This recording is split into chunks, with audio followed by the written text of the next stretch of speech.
So this is just a short video.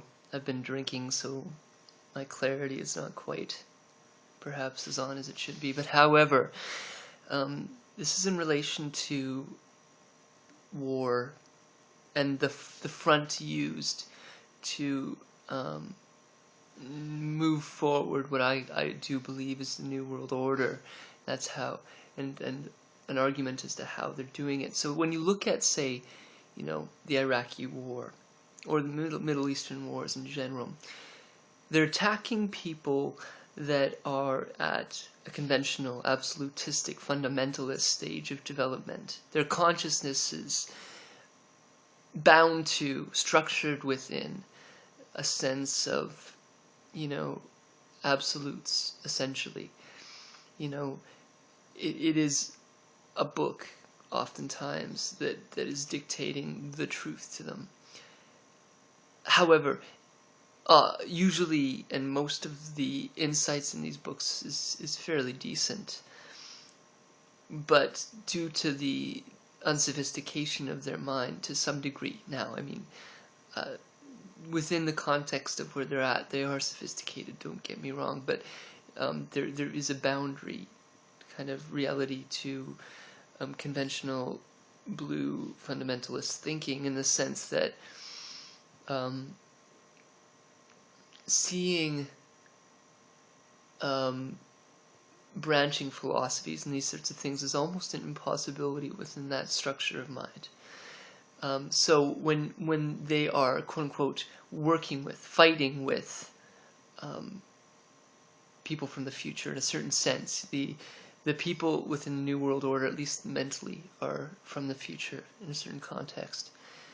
There's no hope, almost.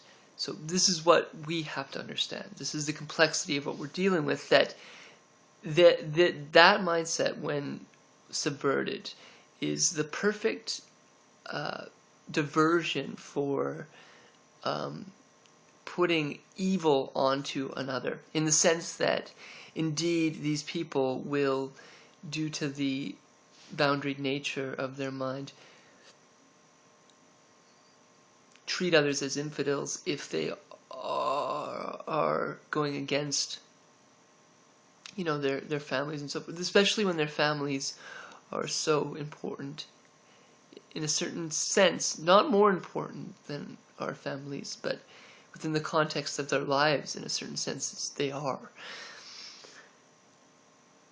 So they will fight to their death, many of them, for that. So you get this fairly realistic, fairly logical ability to broadcast these people as evildoers from that context.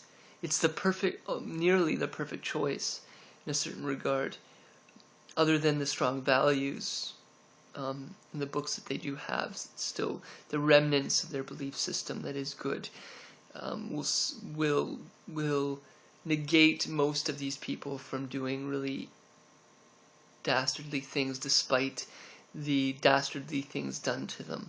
However, there is a sense that it is logical that some of them would, and so there is a realistic fear from a fallout from these sorts of actions. So then you get a really interesting body of lies developing. The body of lies can be developed in a very sophisticated way because it is very logical, therefore. And the ability to manipulate this body, move this body, shape this body, grows insofar as the destruction of the values of those Middle Eastern cultures can be created by the people crafting the body of lies.